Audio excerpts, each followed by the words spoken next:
I wonder what you would do if you had the power to dream at night any dream you wanted to dream.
Yes, that's what it looks like. My story 2023. A little break that makes you understand what's really important in life. We often run behind the progress of today and don't even realize that life is passing us by.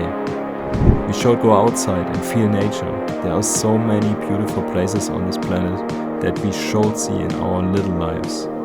Life is too short to miss these beautiful moments.